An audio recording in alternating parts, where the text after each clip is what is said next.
तो हेलो बच्चों, स्वागत है आपका एक बार फिर से फिजिक्स वाला हिंदी मीडियम के इस मजेदार से यूट्यूब प्लेटफॉर्म पर, जिस पर मैं आकाश श्रवण आप सभी का फिजिक्स बड़ी, आप सभी का फिजिक्स टीचर, आप सभी का फिजिक्स मेंटर, आप सभी का बड़ा भाई आपके लिए हर बार की तरह बिल्कुल बवाल क्वेश्चन लेकर आया हूं, इस बिल्कुल कमाल क्वेश्चन लेकर आया हूं, बिल्कुल लाजवाब क्वेश्चन लेकर आया हूं, वो भी मास्टर 30 सीरीज के अंदर। इन 30 क्वेश्चन के अंदर छुपा हुआ है पूरा चैप्टर। ये 30 क्वेश्चन जो है ना, ये 30 क्वेश्चन आपके लिए बहुत सारी चीजें, बहुत सारे क्वेश्चन सिखा देंगे कि वही एग्जाम में आ सकते हैं, वही एग्जाम के आने की संभावना है, या फिर उनसे मिलते जुलते क्वेश्चन आ सकते हैं। बेटा आज हम पढ़ेंगे किसके बारे में?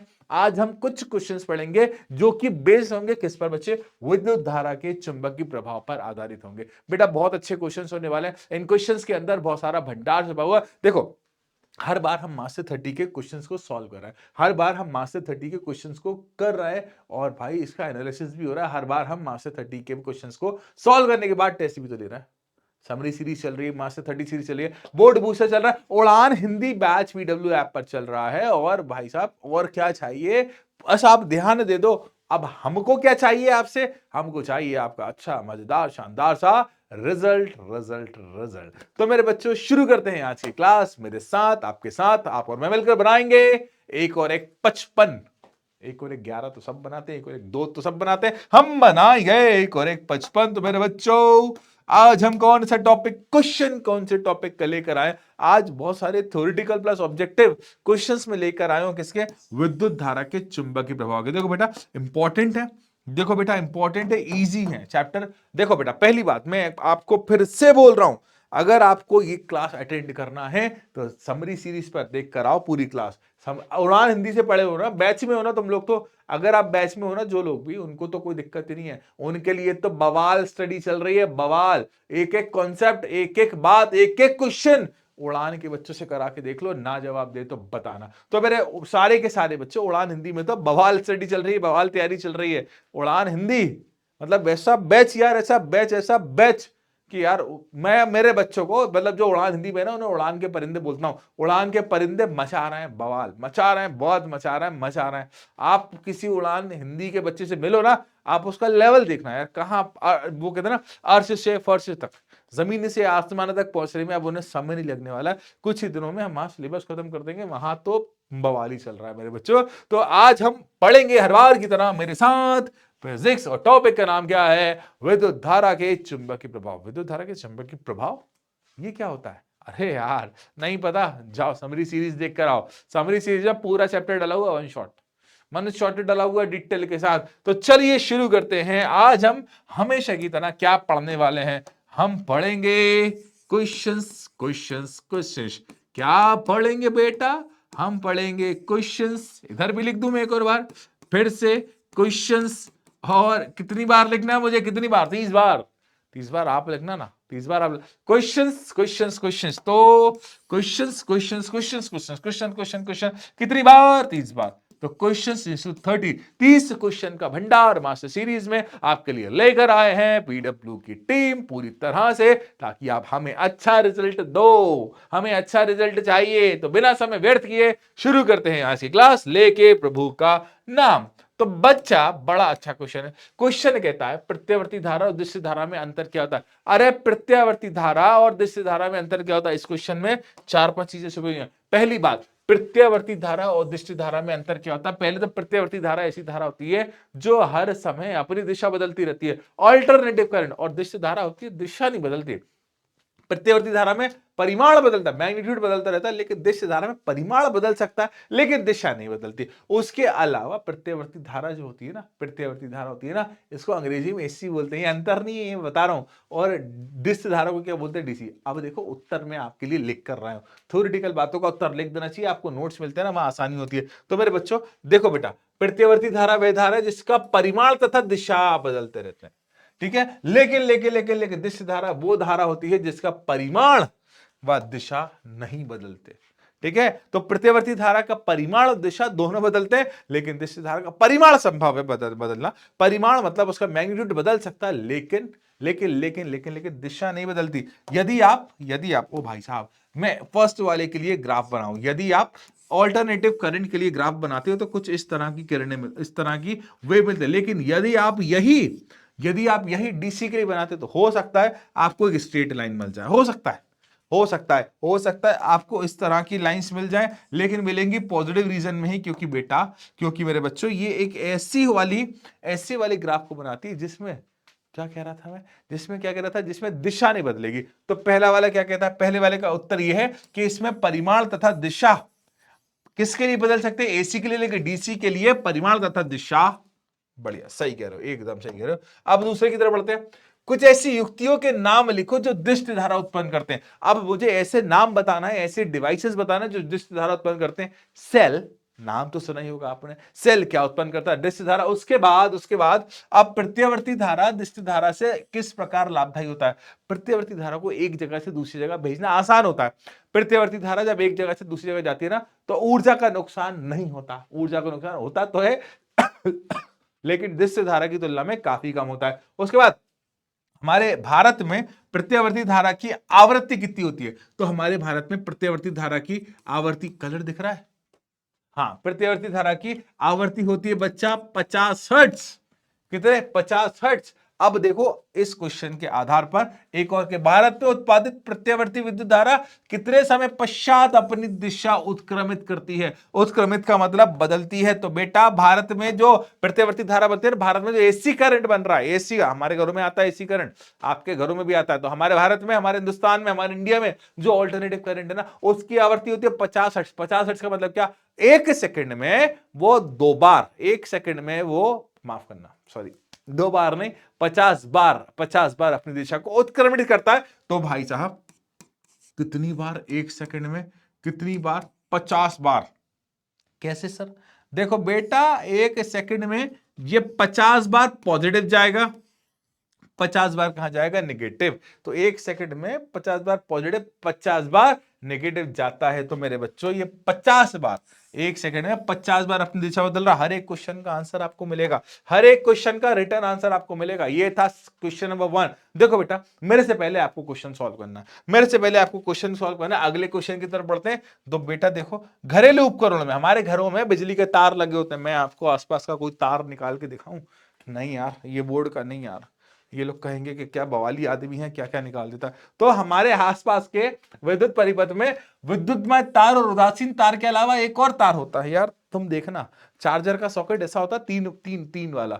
एक तो ऐसा होता है, मैं छोटा सा बनाता हूं। ये एक तार यहां होता है, एक तार यहां, कलर उपयोग कर लूं यार, एक तार लाल रंग का होता है, एक तार आपने देखा होगा, एक तार काले रंग, काला रंग दिखेगा क्या, मैंने काला चश्मा, दिख रहा, थोड़ा बहुत दिख रहा है। एक तार काले रंग का होता है और एक तार सामान्यतः ग्रीन रंग का होता है। तो मेरे बच्चों इसमें क्या बोला, हरा विद्युत राय, ये किस के लिए उपयोग होता है, ये उपयोग होता है अर्थिंग के लिए। किसके लिए, मान लो किसी हालात में, मान लो करंट लीक होने लगा, अब करंट लीक होने लगा, अब आपको बचाएगा कौन, अर्थिंग। ठीक है, अब देखो इस तार को क्या कहते हैं, इस तार को क्या कहते हैं बच्चे, अर्थिंग। क्या कहते हैं बच्चे, अर्थिंग। अब इस तार को लगाने का फायदा क्या है, कि जब ओवरलोडिंग होगी, जब ज्यादा करंट फ्लो होगा, जब ज्यादा करंट फ्लो होगा सर्किट में से, इस स्थिति में ये करंट को धरती में पहुंचा देगा, और धरती में पहुंचा देगा, जिससे हमें लगने वाले शॉक से हम बच जाएंगे। जिससे क्या होगा, हमें लगने वाले शॉक से हम क्या हो जाएंगे, बच जाएंगे। उसके बाद इस तार को घरेलू परिपथ के अलावा एक छोर कहां संयोजित किया जाता है, अरे शब्द को सुनो, अर्थिंग तार, अर्थिंग तार, शब्द को सुनो, अर्थिंग, अर्थिंग, अर्थिंग मतलब पृथ्वी। एक सिरा आपके डिवाइसेस, जैसे ये बोर्ड है ना, इस बोर्ड से के भी बाहरी हिस्से से एक सिरा जुड़ा हुआ है, और वो सिरा कहां गया है, वो पृथ्वी में गया हुआ है, क्योंकि पृथ्वी के अंदर जाकर विभव शून्य होने के कारण सारा करंट गायब हो जाता है। ठीक है बच्चा, 2 क्वेश्चन हो गए, आंसर ये लिखे होंगे, आंसर ये लिखे होंगे या, अच्छा मैंने अर्थिंग बोला हुआ है ना, हाँ, इसको शुद्ध हिंदी में भू संपर्क तार बोलते हैं, अर्थिंग भू संपर्क तार बोला जाता है। सारे क्वेश्चन के आंसर आपने मिलना है यहां पर। अगले की तरफ बढ़ते हैं, विद्युत चुंबकीय प्रेरण क्या है, थ्योरेटिकल कॉन्सेप्ट है, आपको सुनना पड़ेगा। भैया एक अंकल थे 1831 में, जिनका नाम था माइकल फेराडे। उन्होंने कहा कि जब भी किसी तार में से, नहीं ये तो उन्होंने कहा था, हाँ सही नाम पता है तुम्हें, क्रिश्चियन है ना, हेंस क्रिश्चियन से नाम। तो भाई साहब 1831 में इन्होंने कहा था कि जब भी किसी तार में से धारा प्रवाहित होती है तो चारों ओर विद्युत चुंबकीय क्षेत्र उत्पन्न होता है। तो चुंबकीय क्षेत्र, चुंबकीय, मैंने विद्युत गलत बोल दिया। तो उस चुंबकीय क्षेत्र से क्यों ना मैं धारा बनाऊं, तो चुंबकीय क्षेत्र से धारा का निर्माण करना, क्या चुंबकीय क्षेत्र से धारा का निर्माण करना। चुंबकीय क्षेत्र से धारा, कौन सी धारा? विद्युत धारा। अरे हमारे पड़ोस में एक धारा रहती है, क्या उसका निर्माण करना है? नहीं। तो चुंबकीय क्षेत्र से विद्युत धारा का निर्माण करना क्या कहलाता है? विद्युत चुंबकीय प्रेरण। तो ये कैसे होता है? जब भी किसी कुंडली के पास किसी चुंबक की सापेक्षिक गति की जाती है तो कुंडली का फ्लक्स चेंज होता है, और कुंडली का जब भी फ्लक्स चेंज होता है ना, उसमें से विद्युत प्रेरित धारा उत्पन्न होती है। ठीक है, इस घटना को विद्युत चुंबकीय प्रेरण, इलेक्ट्रोमैग्नेटिक इंडक्शन भी बोलते हैं। ठीक है, विद्युत चुंबकीय प्रेरण की खोज किसने की? यार ये मेरे को नहीं पता यार, मेरे को यार क्या पता है क्या? अभी बोला था, नाम लिया था, याद होगा तुम्हें। उसके बाद देखो बेटा क्या बोला कि किसी कुंडली में प्रेरित धारा उत्पन्न करने के दो तरीके बताइए। पहला, कुंडली के सापेक्ष उसके पास में किसी चुंबक की गति कराओ, या फिर किसी विद्युत चालक कुंडली में जिसमें से धारा का मान परिवर्तित होता रहा हो, कभी बढ़ रहा हो कभी घट रहा हो, उसके पास ले जाकर कुंडली को रख दो, तो इन दोनों स्थितियों में विद्युत धारा उत्पन्न होगी। अब बेटा कुंडली में प्रेरित विद्युत धारा उत्पन्न करने के दोनों तरीकों में से कौन सा अधिक सुविधाजनक है? अब जब भी कुंडली के पास चुंबक को लाओगे ना, तो इस स्थिति में धारा उत्पन्न करोगे, वो ज्यादा सुविधाजनक होगा। बस इतनी सी बात आपको याद रखना। ये सारे के सारे आपके आंसर लिखे हुए। तो बेटा देखो अब अगले क्वेश्चन की तरफ, चौथे नंबर का क्वेश्चन है। चौथे नंबर का क्वेश्चन क्या कहता है कि पास पास लिपटे विद्युत रोधी तांबे के तार की बेलन की आकृति की अनेक पैरों वाली कुंडली को क्या कहते हैं? देखो देखो देखो, नर्म लोहे का टुकड़ा लिया, इसके ऊपर पाउस पाउस करके बहुत सारा तार लपेट दिया, इसे क्या कहते हैं? अरे अरे बताओ, शर्मा क्यों रहे हो? बताओ, तुमसे ही कह रहा हूं। जब इसमें से विद्युत धारा प्रवाहित होगी, तुम इसे क्या कहोगे? सवाल यही है कि आप इसे क्या कहोगे? इसे क्या कहा जाता है? याद है? सोलेनॉइड। क्या कहते हैं इसे? सोलेनॉइड। ठीक है, तो इसे क्या कहते हैं? सोलेनॉइड। अब बेटा इसके चारों ओर पर चुंबकीय क्षेत्र रेखाओं को चित्र के द्वारा समझाइए। तो मेरे बच्चों, ये एक दंड चुंबक की भांति कार्य करता है। एक हिस्सा इसका नॉर्थ हो जाता है, एक हिस्सा साउथ हो जाता है। तो इसके चारों ओर जो चुंबकीय क्षेत्र बनेगा, लाइक यहां से बाहर निकल रहा होगा। ठीक है, यहां से बाहर निकल रहा होगा और यहां से अंदर की ओर आ रहा होगा। ठीक है, अब बेटा देखो इसके द्वारा उत्पन्न चुंबकीय क्षेत्र का एक गुण लिखिए तथा इस गुण का उपयोग किस कार्य के लिए किया जाता है। देखो इसके द्वारा जो चुंबकीय क्षेत्र बनता है ना, वो प्रबल होता है। कैसा होता है बच्चे? प्रबल होता है। चुंबकीय क्षेत्र का एक गुण, तो गुण कैसा होता है बच्चे? ये चुंबकीय क्षेत्र प्रबल होता है, मजबूत होता है। ठीक है, और बेटा उसके अलावा क्या होगा जब इसके अंदर एक लोहे की कील रखकर विद्युत धारा प्रवाहित, अरे बात यह है कि इसके अंदर नर्म लोहे का क्रोण, नर्म लोहे की कील या फिर नर्म लोहे के बेलन का आकार का मैंने क्या रखा है? यहां पर टुकड़ा रखा है। क्यों रखा सर? क्यों रखना था आपको? क्योंकि इसका जवाब बिल्कुल सिंपल सा है, ताकि ज्यादा चुंबकीय क्षेत्र उत्पन्न हो। देखो जब भी मुझे ज्यादा चुंबकीय क्षेत्र उत्पन्न करना है तो फेरों की संख्या बढ़ा दूंगा या फिर नर्म लोहे का टुकड़ा रख दूंगा। इन सारी बातों को अगर आपने ध्यान रख लिया, इन सारी बातों को अगर आपने याद रख लिया ना, क्वेश्चन आते हैं ये वाले, रिपीटेड है। आंसर ये लेके हुए हैं, आंसर जो मैंने बताए उन्हें शुद्ध भाषा में लिखा हुआ। मेरी राइटिंग बहुत अच्छी है, ऑस्कर अवार्ड मिल चुका है मुझे, तो अगली बार मुझे ऑस्कर अवार्ड ना मिले इसलिए मैंने राइटिंग का ध्यान रखा है। ठीक है, अब बच्चे आगे बढ़ते हैं अगले की तरफ। अब निम्न प्रश्नों का उत्तर दीजिए। चुंबकीय क्षेत्र से आप क्या समझते हैं? किसी भी चुंबक के चारों ओर का क्षेत्र जहां पर वे किसी अन्य चुंबकीय पदार्थ पर बल लगा सकता है। क्या बोला? किसी भी चुंबक के चारों ओर का क्षेत्र जहां पर वो किसी अन्य चुंबकीय पदार्थ पर बल लगा सकता है, क्या कहलाता है? चुंबकीय क्षेत्र। बढ़िया। अब बेटा देखो, क्या चुंबक के भीतर भी चुंबकीय क्षेत्र रेखाएं होती हैं? तो मान लिया मैंने, ये रही चुंबक, एक इसका हिस्सा होगा उत्तरी ध्रुव, एक इसका हिस्सा होगा दक्षिण ध्रुव। तो सवाल यह है कि क्या इसके अंदर भी चुंबकीय क्षेत्र उपस्थित होता है? बिल्कुल। और यदि उपस्थित होता है तो तुम इसकी रेखाओं की दिशा बताओ।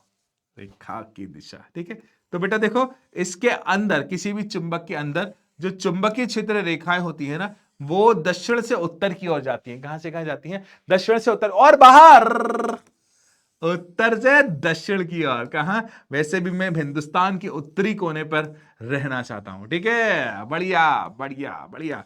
तो मैं भी चुंबकीय बल रेखाओं के सापेक्ष दक्षिण से उत्तर की ओर जाना चाहता हूं, क्योंकि यही स्वर्ग है। ठीक है, अब बेटा आगे चुंबकीय क्षेत्र रेखाएं, चुंबकीय क्षेत्र रेखाएं सदिश या अरे सदिश वह राशियां होती हैं जिनके पास दिशा होती है। क्या चुंबकीय क्षेत्र रेखाओं के पास दिशा है? मैं यहां दिख नहीं रहा हूं, यहां दिख जाऊंगा, लाइट ज्यादा है यहां पर। क्या चुंबकीय क्षेत्र रेखाओं के पास दिशा है? बताओ, दिशा है? अगर दिशा है तो कौन सी दिशा है?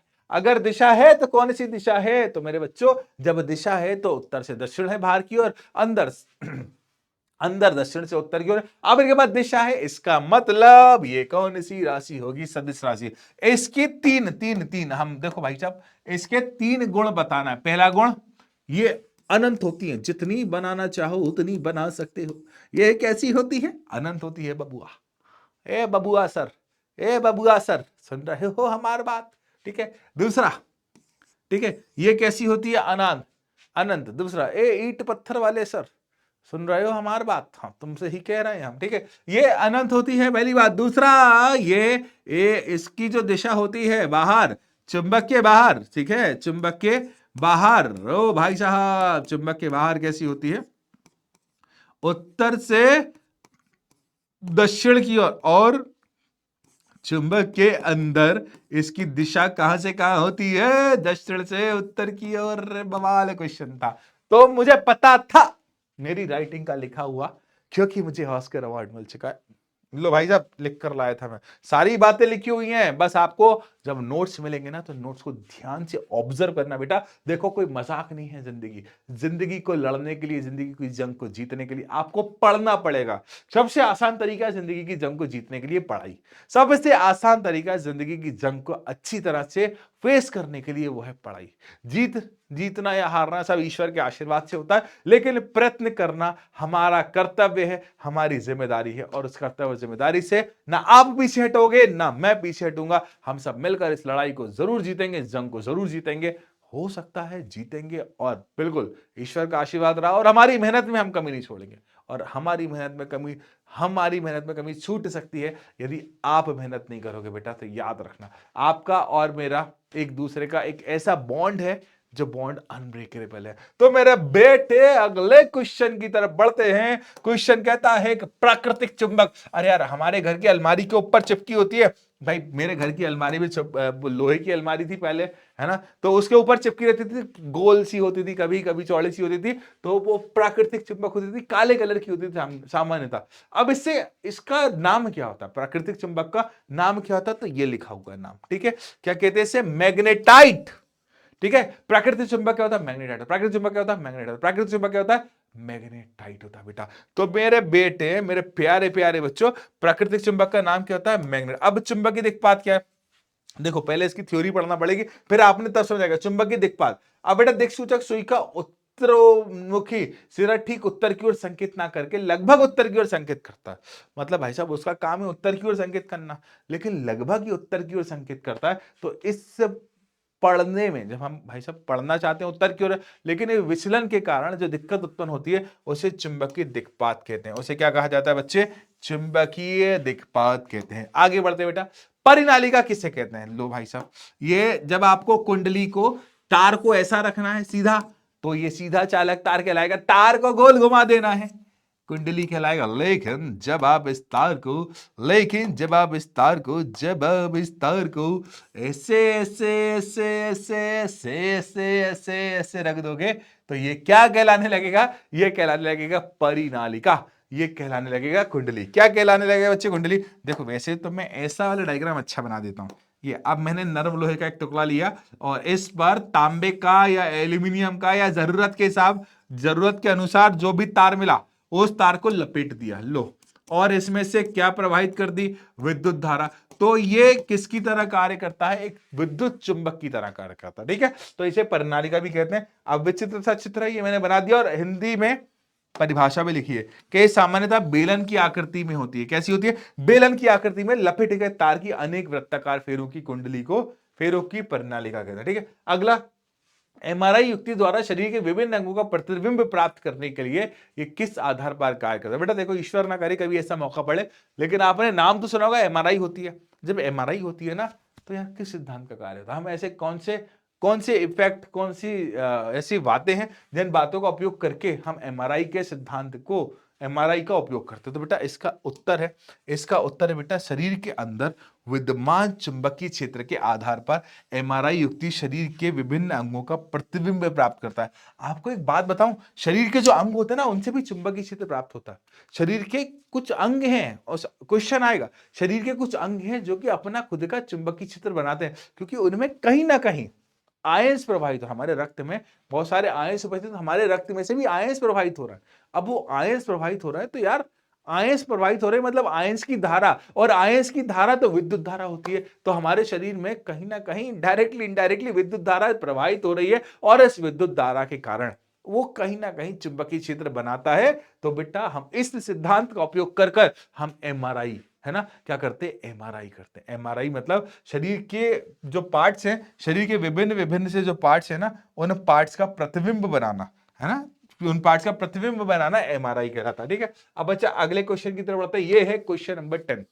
अब सर आपने ये बात तो बोल दी कि एमआरआई के लिए हम शरीर के विभिन्न भाग से जो चुंबकीय क्षेत्र बनता है उन चुंबकीय क्षेत्र का अध्ययन करते हैं। कौन से भाग चुंबकीय क्षेत्र बनाते हैं, कौन कौन से भाग चुंबकीय क्षेत्र बनाते हैं? तो बेटा चुंबकीय क्षेत्र हमारे शरीर की तंत्रिका कोशिकाओं में बहने वाले आयन धाराओं से उत्पन्न होता है। मतलब हमारे नर्व्स हैं, हमारे शरीर में तंत्रिकाएं हैं, इन तंत्रिकाओं में से आयन प्रवाहित होते हैं, और ये जब भी आयन प्रवाहित होंगे तो ये कुछ ना कुछ चुंबकीय क्षेत्र बनाएंगे, बनाते थे और बनाते भी रहेंगे। तो बढ़ते हैं अगले की तरफ।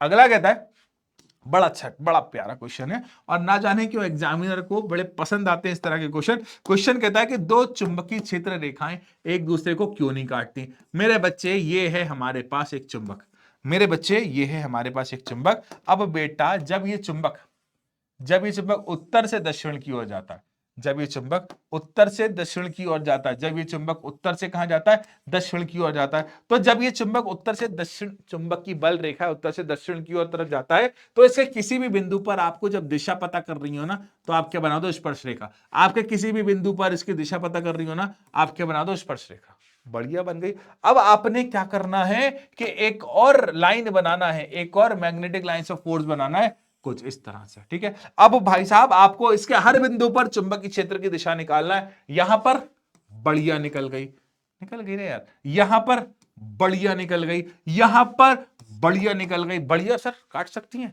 क्या दिक्कत है, काट तो रही है। लेकिन जब हम बात करते हैं इसके कटाने बिंदु की, कटाने बिंदु मतलब जहां पर इंटरसेक्ट कर रही है, तो ये रही दिशा नीचे वाली लाइन की, ये रही दिशा ऊपर वाली लाइन की। इस बिंदु की तरफ देखते हैं, ये रही दिशा इस लाइन की, ये रही दिशा इस लाइन की। अरे अरे अरे अरे, एक बिंदु पर दो दिशाएं होना संभव है क्या? एक बिंदु पर दो दिशाएं होना संभव नहीं है। जब एक बिंदु पर दो दिशाएं होना संभव नहीं है तो इनका काटना भी संभव नहीं है। तो दो चुंबकीय बल रेखा एक दूसरे को कभी नहीं काटती, क्योंकि प्रतिच्छेद बिंदु पर दिक्सूची रखने पर दो दिशाओं की ओर संकेत करेगा। और भाई साहब वो कैसे यार, प्रतिच्छेद बिंदु पर दिक्सूचक एक दिशा की ओर दिखाएगा ना, एक ही एरो है इसमें, एक एरो दो दिशा में कैसे दिखाएगा एक साथ? हो ही नहीं सकता, संभव ही नहीं है, पॉसिबल ही नहीं है। ठीक है, सुबह होने वाली है रिकॉर्डिंग करते करते, भाई साहब सुबह होने वाली है, रात भर से रिकॉर्डिंग कर रहा हूं। चलो भाई अगली तरफ बढ़ते हैं। अगला कहता है कि एक क्षण चुंबक के चारों ओर चुंबकीय क्षेत्र को दिखाइए। बड़ा अच्छा क्वेश्चन है। ये रहा क्षण चुंबक, ये रहा क्षण चुंबक को क्षण चुंबक क्यों कहते हैं? क्योंकि वो क्षण के आकार का होता है, बार मैग्नेट के आकार का होता है, बार के आकार का होता है। बहुत बड़ा बना दिया मैंने, थोड़ा छोटा बना देता हूं। तो ये रहा एक बार मैग्नेट, इस ओ भाई साहब गायब ही हो गया। ये रहा एक बार मैग्नेट, इसमें एक ध्रुव होगा उत्तरी ध्रुव, एक ध्रुव होगा दक्षिण ध्रुव। ये उत्तरी ध्रुव है, ये दक्षिणी ध्रुव है। 5/6 लंबाई का होता है, ठीक है। अब बेटा देखो, एक चुंबकीय क्षेत्र की एक रेखा एक नॉर्थ से निकली साउथ की तरफ चली गई, और दूसरा एक दिशा से दूसरी दिशा की ओर चली गई। अगला एक दिशा से दूसरी दिशा की ओर चली गई। अगला एक दिशा से दूसरी दिशा की ओर चली गई। और देखते हैं अपन, और जानते हैं अपन, और ऐसी बल रेखाएं बना दो। एग्जाम में अगर आपको कुछ नहीं आता तो इसमें तेरा घाटा, मेरा कुछ नहीं जाता, थोड़ा पढ़ के जाता तो ये क्वेश्चन हो जाता। ठीक है, तो मेरे बच्चों कि एक क्षण चुंबक के चारों चुंबकीय क्षेत्र रेखाओं को दर्शाने के लिए, अब बेटा इस बात का ध्यान रखना, देखो मैं अच्छे से बनाता हूं, इस बात का ध्यान रखना, जो आप पहली रेखा बनाओगे ना, रेखा एक ही होती है जिंदगी की, ठीक है, पहली रेखा बनाओगे ना बेटा, अब देखो बेटा दूसरी रेखा को बनाओगे, रेखा दूसरी नहीं होती, शी इज द वन। ओ ओ ओ ओ, आगे देखो तीसरी रेखा बनाओगे, ओ भाई साहब तीसरी रेखा बनाओगे, रेखा एक ही होती है, तीसरी रेखा बनाओगे, चौथी रेखा बनाओगे, ओगे बादल बरसा बिजली, आता नहीं है गाना मुझे। तो बेटा क्या हुआ, जैसे जैसे मैं दूर जाता जाऊंगा ना, जब आप डायग्राम बनाओ ना, इन टेक्निकल बातों का ध्यान रखना कि जैसे जैसे मैं दूर जा रहा हूं गैप को बढ़ाते जाना। क्यों, देखो पहली वाली लाइंस के बीच में मैंने छोटू सा गैप दिया है, लेकिन अगली लाइंस के बीच में बड़ा गैप दिया है, और अगली लाइंस के बीच में और बड़ा गैप दिया है, और अगली लाइंस के बीच में और बड़ा गैप दिया है। तो ऐसे गैप बढ़ता गया है, ऐसे इनके बीच का अंतराल बढ़ता गया। और ये अंतराल क्या दिखाता है कि जैसे जैसे आप दूर जाते जाओगे ना, जैसे जैसे दूरियां बढ़ती जाएंगी, जैसे जैसे दूरियां बढ़ती जाएंगी, क्या होगा, जैसे जैसे दूरियां बढ़ती जाएंगी वैसे वैसे चुंबकीय क्षेत्र का मान कम होता जाएगा। तो जब भी आप इस विचित्र से क्षेत्र को अपनी आंखों में नागिन की तरह रख लो, ठीक है। आगे बढ़ते हैं मेरे बेटो, अगले क्वेश्चन की तरफ। अगला कहता है क्वेश्चन में आंसर, ठीक है। परिनालिका के भीतर, परिनालिका के भीतर हम प्रबल चुंबकीय क्षेत्र का उपयोग किस प्रकार के कार्य के लिए कर सकते हैं। तो जो परिनालिका होती है ना, वो चुंबकीय क्षेत्र बनाती है बहुत प्रबल। हम इसका उपयोग किस कार्य के लिए कर सकते हैं बेटा, इसका उपयोग हम सामान्यतः विद्युत चुंबक बनाने के लिए करते हैं। इस डायग्राम को मैं कई बार बना चुका हूं आज की क्लास में, कई बार ये परिनालिका आपने बनाई है। इस परिनालिका के अंदर जो चुंबकीय क्षेत्र या बाहर जो चुंबकीय क्षेत्र बन रहा है, उसका उपयोग क्या कर सकते हैं। तो इसका जो उपयोग कर सकते हैं बेटा, इसका उपयोग कर सकते हैं विद्युत चुंबक बनाने के लिए। विद्युत चुंबक एक अस्थायी चुंबक होता है। कैसा चुंबक होता है बच्चे, अस्थायी चुंबक होता है। और ये जो अस्थायी चुंबक होता है ना, ये अस्थायी चुंबक तब तक चुंबक रहता है तब तक इसके पास विद्युत है। विद्युत गया चुंबकत्व खत्म, विद्युत गया चुंबकत्व खत्म। माफ करना, मैं आपका कुछ सेकंड्स मैंने लिए। अब बढ़ते हैं हम अगले क्वेश्चन की तरफ। 13वां क्वेश्चन कहता है कि परिनालिका के भीतर, इसके तो आंसर है। अब मानव शरीर के दो भागों के नाम बताओ जो चुंबकीय क्षेत्र उत्पन्न करते हैं। बड़ा प्यारा क्वेश्चन है, और इस क्वेश्चन के अंदर रास छुपे हुए विज्ञान के। अधिक जानकारी के लिए बायोलॉजी वाले सर से बात करना। मैं फिजिक्स के हिसाब से, फिजिक्स की बातों को मद्देनजर रखते हुए आपको बायोलॉजी पढ़ा सकता हूं। अब आप ऐसा ना कहना कि माइटोकॉन्ड्रिया क्या होता है और एंड्रोकॉन्ड्रिया, अजीब अजीब नाम होते हैं, मुझे तो नाम भी नहीं पता। मैं आपको फिजिक्स के अनुसार बायोलॉजी की बातें बता सकता हूं। क्वेश्चन ये है कि मानव शरीर का वे कौन सा भाग है जो चुंबकीय क्षेत्र उत्पन्न करता है। मुझे तो दो ही पता है, और होते भी दो हैं, दिमाग और दिल। दिल और दिमाग, दिल और दिमाग, ठीक है। तो दिल और दिमाग, हृदय व मस्तिष्क, हृदय व मस्तिष्क, ये क्या उत्पन्न कर सकते हो, चुंबकीय क्षेत्र। अब इतना बड़ा चुंबक भी नहीं कि आप लोहे को रख दोगे चिपक जाए। करके देखूं मैं यार, वो भाई नहीं हो रहा, नहीं हो रहा, इतना प्रबल चुंबकीय क्षेत्र नहीं होता। इसी सिद्धांत का उपयोग कर एमआरआई जो होती है ना, एमआरआई जो होती है ना, वो एमआरआई की जाती है, क्योंकि इस चुंबकीय क्षेत्र और विद्युत क्षेत्र का उपयोग कर कर उसकी इमेजेस बनाई जाती हैं। अगले क्वेश्चन की तरफ बढ़ते हैं। क्वेश्चन कहता है कि वह कौन सी युक्ति है जिसमें विद्युत ऊर्जा का यांत्रिक ऊर्जा में परिवर्तन होता है। यार ये आप घरों में उपयोग करते हो, आपने विद्युत ऊर्जा दी, बदले में कुछ ना कुछ काम होकर मिला। क्या आप किसी ऐसी युक्ति को जानते हो, क्या आप ऐसी किसी डिवाइस को जानते हो। मैं आपको बताता हूं, आपके घर पे पंखा लगा हुआ है, पंखे की मोटर कहलाती है विद्युत मोटर। क्या कहलाती है बच्चे, तो विद्युत मोटर एक ऐसी युक्ति है जिसमें विद्युत ऊर्जा को यांत्रिक ऊर्जा में रूपांतरित किया जाता है। कि जिसमें विद्युत ऊर्जा को किसमें रूपांतरित किया जाता है, यांत्रिक ऊर्जा में। तो भैया एक विद्युत मोटर एक ऐसी युक्ति है जिससे विद्युत ऊर्जा यांत्रिक ऊर्जा में परिवर्तित होती है। अधिक जानकारी के लिए कृपया ऊपर लगे हुए पंखे को देखें, आपको पता चल जाएगा। ठीक है, अगले प्रश्न इसका आंसर है। चलो अब बेटा देखो, अगला क्वेश्चन कहता है, ये क्वेश्चन उल्टा कर दिया, थोड़ी देर पहले इसका एक क्वेश्चन आया भी था। क्वेश्चन कहता है कि चिकित्सा विज्ञान के एक विशेष तकनीक का नाम बताइए जिसमें चुंबकीय क्षेत्र शरीर के विभिन्न भागों का प्रतिबिंब बनाने का आधार बनता है। भैया MRI, MRI, MRI, MRI, MRI, जिसमें चुंबकीय क्षेत्र का उपयोग किया जाता है शरीर के विभिन्न भागों की इमेज बनाने के लिए। क्या नाम था उसका, MRI। अगले क्वेश्चन की तरफ बढ़ते हैं कि एक सीधा धारावाही चालक अपने चारों ओर चुंबकीय क्षेत्र उत्पन्न करता है, इस प्रकार उत्पन्न चुंबकीय क्षेत्र की दिशा को ज्ञात करने वाले नियम को बताइए। तो मान लो ये एक बिजली का तार है, तार बिजली से पतले हमारे तार, तो हमने ये बनाया तार। अब तार ने क्या करा, अपने चारों ओर बना दिया, क्या बना दिया, चुंबकीय क्षेत्र। अब सवाल यह है कि आपने इस चुंबकीय क्षेत्र की दिशा बताने वाले नियम को बताना है। तो याद करो, मैंने दिखा, मैंने क्लास में पढ़ा है, उड़ान हिंदी का बच्चा चुटकियों में आंसर दे देगा। मैंने पढ़ा हुआ अंगूठा दिखाओ और चुंबकीय क्षेत्र पाओ। क्वेश्चन मैंने बताया हुआ था, क्या बोला था, अंगूठा दिखाओ चुंबकीय क्षेत्र पाओ, अंगूठा दिखाओ चुंबकीय क्षेत्र पाओ, अंगूठा दिखाओ चुंबकीय क्षेत्र पाओ। अब आपने क्या करना है, अंगूठा दिखाना है। जिस सीधे हाथ का अंगूठा कौन से हाथ का दिखाना है, सीधे हाथ का, सीधे हाथ का अंगूठा दिखाओ चुंबकीय क्षेत्र पाओ। अब आप सीधे हाथ का अंगूठा दिखा रहे हो ना, तो मतलब सीधे हाथ का अंगूठे का नियम, फ्लेमिंग का सीधे हाथ का अंगूठे का नियम। आप जिस दिशा में अंगूठा रखते हो उस दिशा में विद्युत धारा होगी, तो हमारी उंगलियां किसकी दिशा में होंगी, हमारी उंगलियां होंगी दिशा में चुंबकीय क्षेत्र की, जो कि विद्युत धारा के कारण उत्पन्न होता है। तो मेरे बेटे ये रहा नियम। ओ बेटे मौज कर दी। तो ये रहा बेटा, जैसे मैं दक्षिण हस्त अंगुष्ठ नियम भी कहते हैं। इसे क्या कहते हैं, दक्षिण हस्त अंगुष्ठ नियम। इससे मैक्सवेल का कॉर्क स्क्रू नियम भी कहते हैं, इसे मैक्सवेल का कॉर्क स्क्रू नियम भी कहा जाता है। अब बेटा अगले की तरफ बढ़ते हैं। ओ भाई साहब 18 क्वेश्चन हो गया, कितनी देर हुई है, अभी तो आधा घंटा हुआ है। बात वो नहीं है यार, मुझे तो हाँ 45 मिनट का मेरा टारगेट था, लेकिन 18 क्वेश्चन हुए हैं, अभी तो और सुनना है।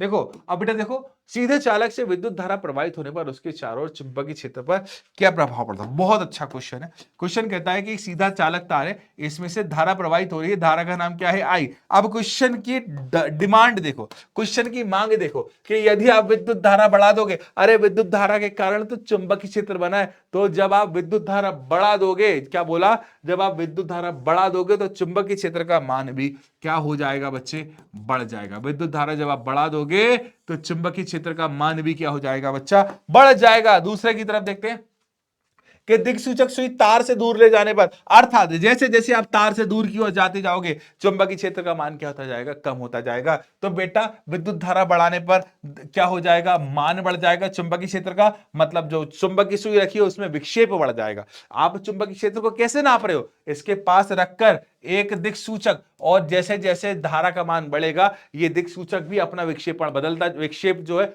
वो बदलता जाएगा, बढ़ाता जाएगा। इससे क्या प्रूफ होता है कि विद्युत धारा के साथ चुंबकीय क्षेत्र का मान भी बढ़ता जा रहा है। अगला कि दिक्सूचक सुई तार से, जैसे जैसे दिक्सूचक सुई को तार से दूर ले जाओगे ना, चुंबकीय क्षेत्र कम होगा, अर्थात जो विक्षेप है ना, विक्षेप का मान भी कम होता जाएगा। आगे, उत्पन्न चुंबकीय क्षेत्र को निरूपित करने वाले संकेंद्रीय वृत्तों पर, मतलब इसको सुनना, इसको फील करना, क्या कहता है, आपने एक तार बनाया, तार में से धारा प्रवाहित करी, और आपने धारा प्रवाहित करी ना बेटा, तो मेरे बेटे इसके चुंबकीय क्षेत्र को दिखाने के लिए आप ऐसे ऐसे गोले बनाते हो। तो जैसे जैसे आप दूर जाते जाओगे ना, इन संकेंद्रीय तार, इन संकेंद्रीय गोलों के बीच का जो अंतराल है वो अंतराल भी बढ़ता जाएगा। देखो ये संकेंद्रीय है, लग रहे होंगे आपको एक इमरती की तरह, जलेबी की तरह लग रहे हैं, जलेबी की तरह सीधा। अब एक सवाल का जवाब देना कि आप चुंबकीय क्षेत्र की दिशा कैसे निकालोगे, इसके चार अभी बताया था ना, याद होगा ना आपको, अभी बताया है ना मैंने, याद होगा ना आपको। अब बढ़ते हैं हमारे अगले प्रश्न की तरफ।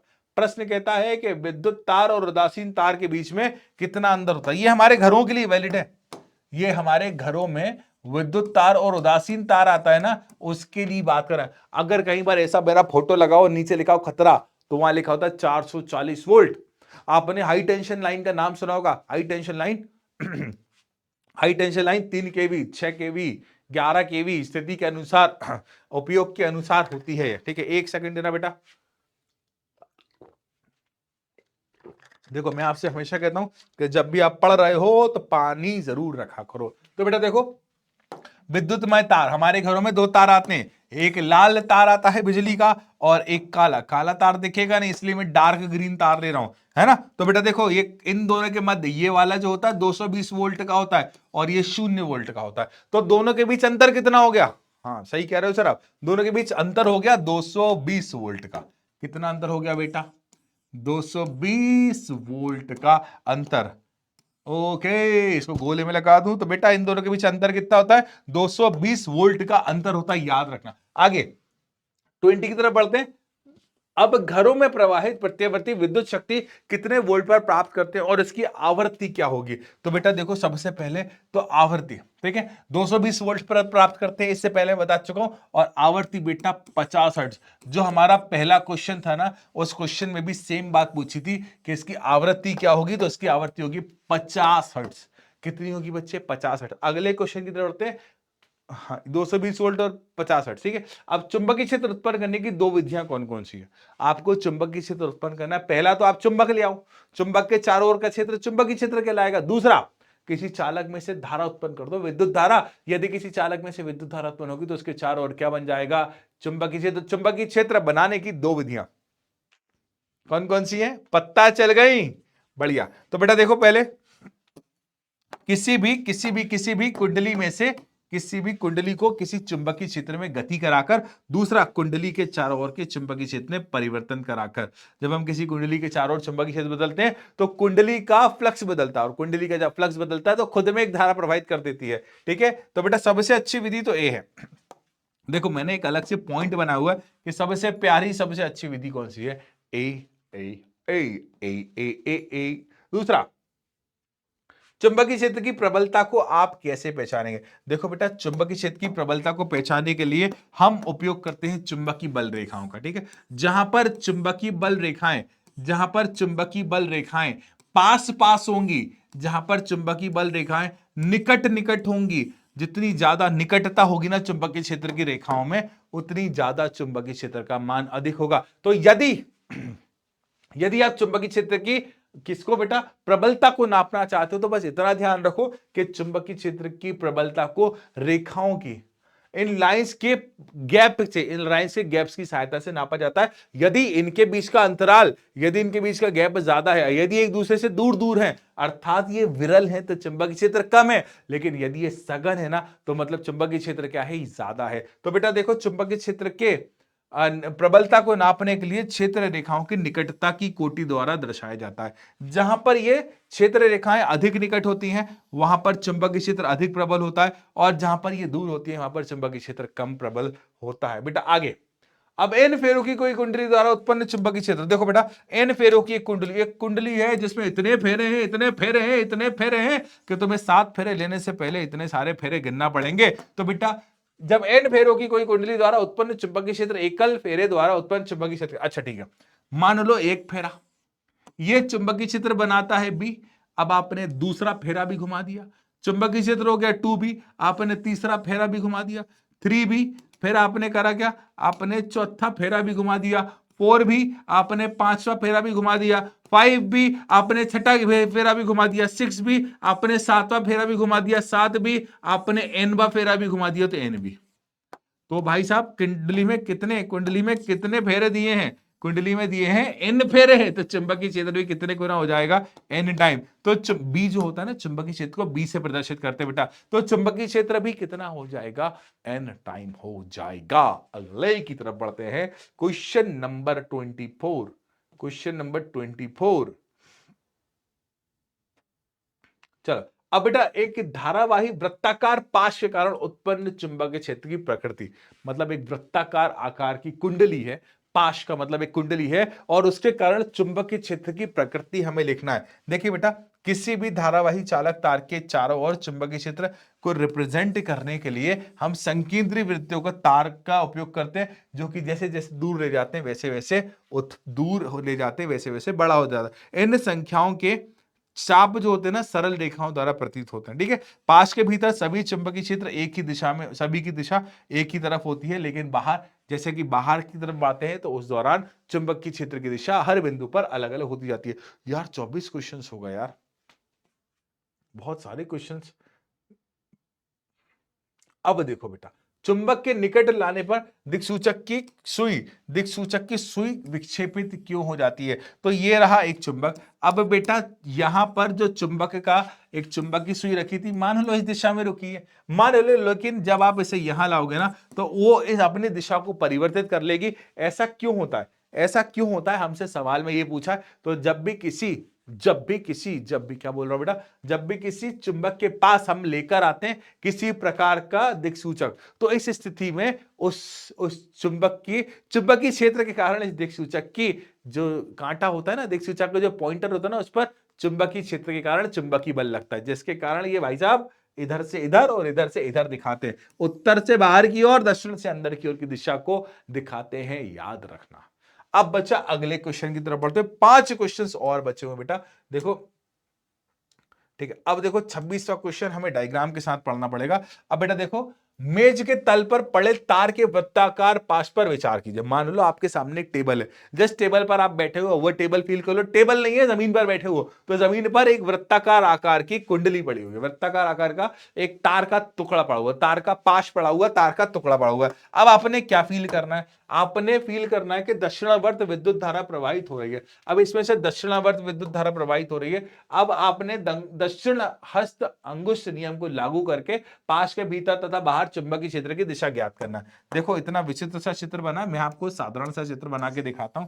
बेटा ये है हमारी एक कुंडली, ठीक है। अब आप जानते हो इसके चारों ओर चुंबकीय क्षेत्र बनेगा और इसके चारों ओर भी चुंबकीय क्षेत्र बनेगा, ठीक है। अब देखो वो डायग्राम बहुत सही है, वो बहुत अच्छा है। अब आपने यहां पर धारा की दिशा दिखाना है, तो मान लो धारा की दिशा ये है जो ऑलरेडी ऊपर दिखाई गई है, ठीक है। अब बच्चा आपने क्या करना है, अब यहां पर नियम लगाना है। यहां पर कौन सा नियम लगाना है बच्चे, यहां पर नियम लगाना है कौन सा, दक्षिण हस्त अंगुष्ठ नियम। तो चुंबकीय क्षेत्र यहां रहेगा और यहां लगाना है, तो चुंबकीय क्षेत्र की दिशा इसके विपरीत हो जाएगी। धारा की दिशा ऊपर थी ना और यहां पर नीचे हो जाएगी, तो चुंबकीय क्षेत्र की दिशा भी कैसी हो जाएगी, विपरीत। धारा विपरीत हुई तो चुंबकीय क्षेत्र में विपरीत हो ही जाएगा ना बेटा। तो देखो ये भी बहुत प्यारा डायग्राम है, आप चाहो तो इस प्रकार का डायग्राम भी बना सकते हो, ठीक है। अब बच्चे अगले की तरफ बढ़ते हैं। अगला क्वेश्चन कहता है 27, ठीक है, कि किसी दिए गए क्षेत्र में चुंबकीय क्षेत्र एक समान है। तो इससे निरूपित करने के लिए आपने आरेख खींचना। अब बेटा देखो, हमको बोला गया है कि चुंबकीय क्षेत्र एक समान है, मतलब चुंबकीय क्षेत्र का मान बढ़ भी नहीं रहा और चुंबकीय क्षेत्र का मान कम भी नहीं हो रहा। अब यार चुंबकीय क्षेत्र का मान बढ़ जाता है यदि वो लाइंस पास पास होती हैं, चुंबकीय क्षेत्र का मान कम हो जाता है जब वो लाइंस दूर दूर होती हैं। अब ना ये बढ़ रहा, ना ये कम हो रहा, अब हम क्या करें। अब हमारे पास तो दिक्कत हो गई। तो अब हम बताएंगे कि चुंबकीय क्षेत्र एक जैसा कब रहता है, जब ये जो लाइंस आप बनाते हो, चुंबकीय बल रेखाएं आप जो बनाते हो ना बेटा, ये चुंबकीय बल रेखाएं बिल्कुल समांतर होती हैं और इनके बीच का गैप भी एक जैसा होता है।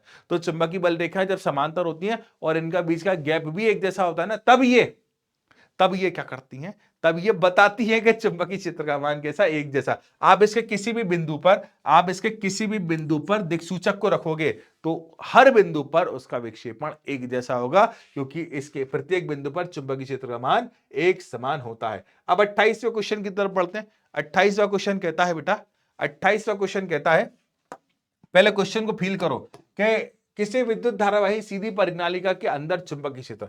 यार मैं एक और बार आखिरी बार डायग्राम बनाऊंगा वही वाला, ये परिनालिका, ठीक है। परिनालिका क्या होती है, परिनालिका मतलब ये बिजली के तार को बार बार घुमा दो तो ये किसकी तरह हो जाती है, परिनालिका की तरह। बेटा देखो इस परिनालिका के अंदर जो चुंबकीय क्षेत्र होता है ना, वो कैसा होता है, क्या ये शून्य होता है, क्या ये कैसा होता है, शून्य होता है, क्या ये सिरों की ओर जाने पर घटता है, क्या ये सिरों की ओर जाने पर बढ़ता है, या फिर सभी बिंदुओं पर एक समान रहता है। तो बेटा देखो क्वेश्चन कहता है कि किसी भी चालक तार को जब आप कुंडली के आकार में बहुत लंबी बेलनाकार आकृति बदल देते हो तो उसे सोलेनॉइड या परिनालिका कहते हैं। तो इसके अंदर चुंबकीय क्षेत्र एक समान रहता है या फिर परिवर्ती रहता है, आपको इस बात का जवाब देना है।